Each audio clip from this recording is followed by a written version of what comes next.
नमस्कार, मैं ऋषि पंडित right mirror में आपका स्वागत करता हूं। राइट मिरर के राइट टॉक में आज हमारे साथ मौजूद हैं आशिक अली मर्चेंट जी।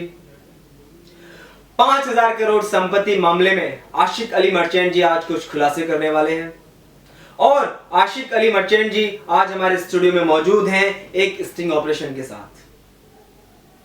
आइए देखते हैं आशिक अली मर्चेंट के साथ स्टिंग ऑपरेशन 5,000 करोड़ मामले में।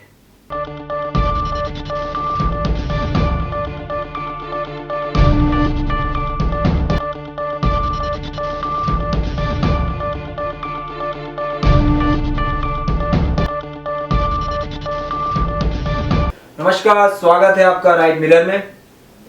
एक बार फिर हमारे साथ मौजूद हैं आज आशिक अली मर्चेंट। आइए करते हैं उनसे खास बातचीत।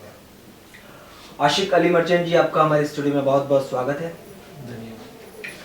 आशिक अली मर्चेंट जी, मैं आपसे ये जानना चाहता हूं कि काथावाला जी के कोर्ट रूम में क्या हुआ? ऐसा क्या हुआ काथावाला जी के कोर्ट रूम में जिससे आपको कुछ केस के लिए आगे आना पड़ा या इंटरव्यू के लिए आगे आना पड़ा? तो जरा जनता को बताएंगे।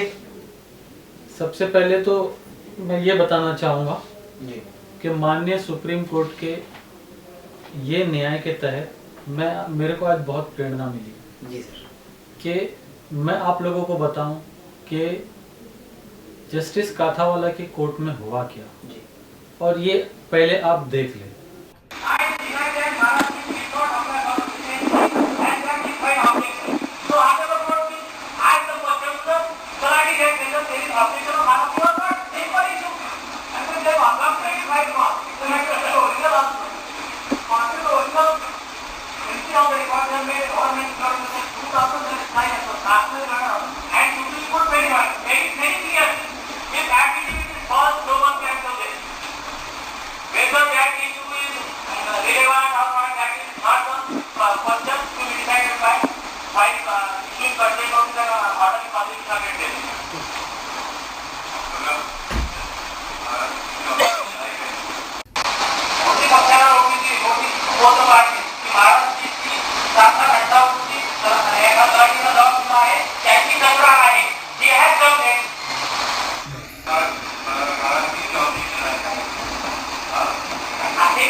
ये आपने देखा कि कोर्ट रूम में क्या हुआ।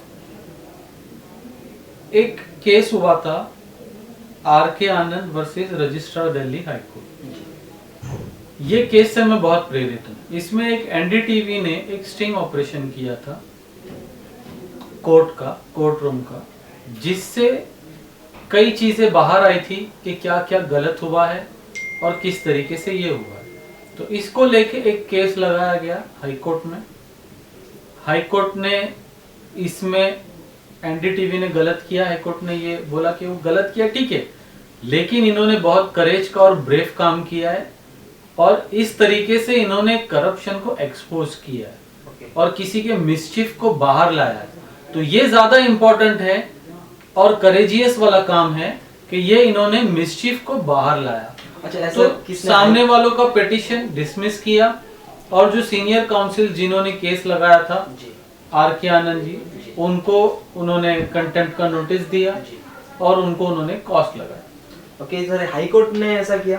हाई कोर्ट ने किया। ओके। फिर ये मामला सुप्रीम कोर्ट में गया तो सुप्रीम कोर्ट ने बोला नहीं, ये बराबर किया है नीचे के कोर्ट ने, बल्कि तुम्हारी सजा कम क्यों, तुम्हारी सजा बढ़नी चाहिए। और उनका सीनियर काउंसिल का दर्जा भी ले लिया और वो जो जूनियर एडवोकेट जिसने ये पूरा केस किया था, जो पूरा मामला बाहर लाया था स्टिंग के जरिए, उसको सीनियर काउंसिल का पद मिलना चाहिए, ऐसा करके रिकमेंड भी किया। ओके। तो ये केस से मैं बहुत प्रेरित हूँ। और देखिए, जहाँ पे करप्शन हुआ है, जहाँ पे झूठ हुआ है, जहाँ पे मिसचिफ हुआ है, जहाँ पे फ्रॉड ऑन पावर हुआ है, तो वो दिखाने में मेरा भी तो कॉन्स्टिट्यूशनल राइट है। मैं कोई गलत चीज तो बता नहीं रहा हूँ, मैं यही बता रहा हूँ कि क्या हुआ है, व्हाट वाज, और वही ये पूरे केस लॉ में भी पूरा यही है। तो मैं चाहूंगा कि हमारी बॉम्बे की हाई कोर्ट भी मेरे इस इंटरव्यू के जरिए इसको सुओ मोटो कॉग्निजेंस लेते हुए जो सीनियर काउंसिल एसपी चिनॉय और जो एडवोकेट विशाल कानडे है, जिन्होंने ये मिसचिफ किया है जी और ये कोर्ट रूम का जो ये पूरा स्टिंग आपने देखा है, तो इनके खिलाफ भी कंटेम्प्ट इशू करें। जी एक बात। दूसरी बात कि 31 तारीख को काथावाला साहब ने तलाठी को कोर्ट रूम में बुलाया, जिसका ये स्टिंग आपने देखा है।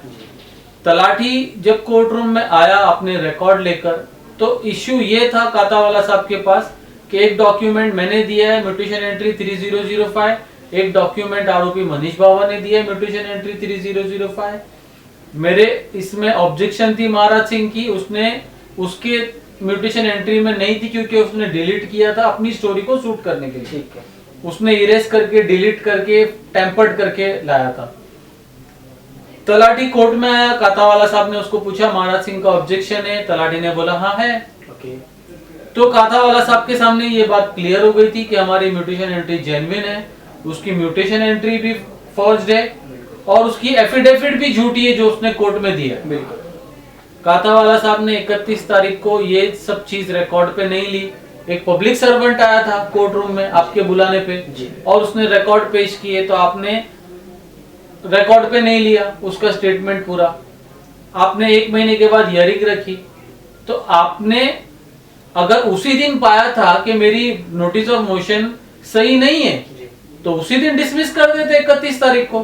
फिर आपने आर्ग्यूमेंट के लिए क्यों रखा? बिल्कुल। फिर 3 दिन उस पर आर्ग्यूमेंट चला, आपने नोट्स ऑफ आर्ग्यूमेंट मांगे, हमने नोट्स ऑफ आर्ग्यूमेंट दिए। फिर 4.5 महीने के बाद जब हम मेंशन करते हैं और दूसरे दिन आप ऑर्डर देते हो, तो उसमें ना तलाठी का स्टेटमेंट है, ना तलाठी का बयान है, और उसमें आप लिखते हो कि अगर मनीष बाबा ने झूठ भी बोला है तो ठीक है, ये चलता है, हल्का फुल्का झूठ है, इससे केस पे असर नहीं हो रहा है। और आप बोलते हो कि मेरी नोटिस ऑफ मोशन गलत है, मैंने कॉस्ट भरना चाहिए। मेरी नोटिस ऑफ मोशन गलत है, आपने 31 तारीख को डिसमिस करनी थी। राइट। उस दिन 31 तारीख को आपने डिसमिस क्यों नहीं कर दी? आपने क्यों इतना कोर्ट का भी वक्त बर्बाद किया? मेरा भी तो पेमेंट गया है काउंसिल्स को कोर्ट आने का, वो भी आपने बर्बाद किया। आरोपी मनीष बाबा के भी पैसे लगे, उसका भी तो पैसा बर्बाद हुआ। कोर्ट का इतना टाइम खराब हो रहा है, मेरा इतना टाइम लॉस सफर हो रहा है। तो कहीं ना कहीं ये बात तो पूरी मैच हो नहीं रही है।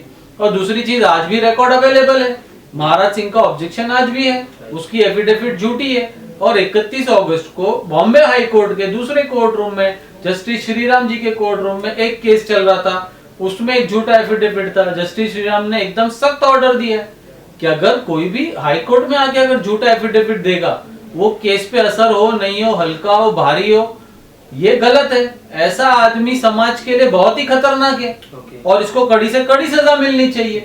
तो एक ही कोर्ट के 2 जजमेंट है। और हमारे माननीय सुप्रीम कोर्ट का कानून भी किया है कि कोर्ट को आके अगर कोई झूठ बोलता है तो वो बहुत खतरनाक आदमी है और वो समाज के लिए बहुत ही घातक है। तो ये सब चीजों को ताक पे रखा गया है। इसके लिए मैंने कंप्लेंट भी की है जस्टिस काथावाला साहब के खिलाफ प्रेसिडेंट ऑफ इंडिया के पास, और ये रजिस्टर्ड है, इसका है E2017/01754 नंबर है। और ये chief justice of Bombay high court को भी मैंने दिया है, उनके पास भी पेंडिंग है। मैंने जस्टिस काथावाला साहब को भी ये सर्व किया है, उनका कोई जवाब रिप्लाई मेरे पास आया नहीं है। ये मैंने कंप्लेंट की है कि जस्टिस काथावाला साहब के पास एक्शन लो आप under section 218, 219, 167, 191, 193, 465, 466, 471, 474 etc. of IPC for passing order to save accused from serious offences of grabbing property worth ₹5,000 crore। और मैंने इसमें दूसरा प्रेयर भी मांगा है कि suo motu contempt of court का एक्शन ले जस्टिस काथावाला पे। जी। ये मुरारे केस 2000 सुप्रीम कोर्ट 367 के तहत और स्पेंसर लिमिटेड केस 2016 पंजाब एला 28 के तहत। तो ऑलरेडी मैंने ये कंप्लेंट की है, आपने पूरा स्टिंग भी देखा है। मेरा केस सिर्फ 2 ही लाइन का था और आज भी 2 ही लाइन का है। एक म्यूटेशन एंट्री उसने दी है, एक मैंने दी है। किसकी सही है किसकी गलत है ये साबित होना कोर्ट में था, जो तलाटी के बयान से भी हो गया और डॉक्यूमेंट ऑन रिकॉर्ड से भी साबित हो रहा है कि उसने झूठा एफिडेविट दिया है, झूठा डॉक्यूमेंट कोर्ट को दिया है, जिसकी सजा वो नहीं मिली और वो आज भी आजाद है। और मैंने अभी अपील फाइल की है और मैं उम्मीद करता हूं कि न्याय के मंदिर से एक अच्छे न्याय की मैं उम्मीद करता हूं। तो जैसा कि आपने देखा, आशिक अली मर्चेंट जी ने बताया कि कथावाला जी ने किस कदर कोर्ट में हेराफेरी की। साफ साफ दिख रहा है आशिक अली मर्चेंट जो कुछ सबूत प्रूफ कर रहे हैं, जो सबूत दिखा रहे हैं उनसे, कि कोर्ट रूम में जो हुआ वो गलत है। इससे कहीं ना कहीं कोर्ट रूम की गरिमा को ठेस लगी है। इस तरीके से अगर कोर्ट रूम में भ्रष्टाचार होगा, गलत होगा, तो इंसाफ कैसे मिलेगा। मेरी जनता से यही अपील है और मेरी आशा है कि आशिक अली मर्चेंट जी को न्याय मिले और इस केस को प्रोसीड करते हुए, इस केस को आगे बढ़ाते हुए इसकी निष्पक्ष अच्छी तरीके से जांच हो और दोषी को सजा मिले। आशिक अली मर्चेंट जी जिस कदर बता रहे हैं कि आरोपी मनीष बाबा ने जो गलत किया है, मेरा कहना इतना ही है राइट मिरर के माध्यम से कि इसमें जो भी आरोपी है उन्हें सजा मिले और जो निर्दोष है उन्हें बख्शा जाए, उन्हें कोर्ट के चक्कर न काटने पड़े। धन्यवाद।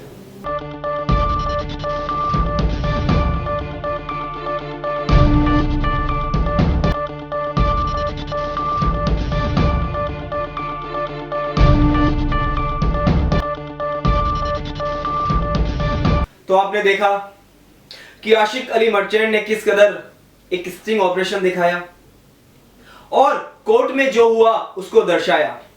यही उम्मीद है कि इसकी निष्पक्ष जांच हो और इस केस को आगे बढ़ाया जाए और इसमें जो दोषी हो उसे कड़ी से कड़ी सजा मिले और कोर्ट की गरिमा को ठेस ना पहुंचे, कोर्ट में कोई भी गलत फैसला ना हो, क्योंकि अगर कोर्ट रूम में गलत फैसले होंगे तो कोर्ट की गरिमा को ठेस पहुंचेगी। और कोर्ट रूम बनाए गए हैं आम आदमी को इंसाफ देने के लिए, न कि सच झूठ का फेरफार करने के लिए। धन्यवाद। देखते रहिए राइट मिरर।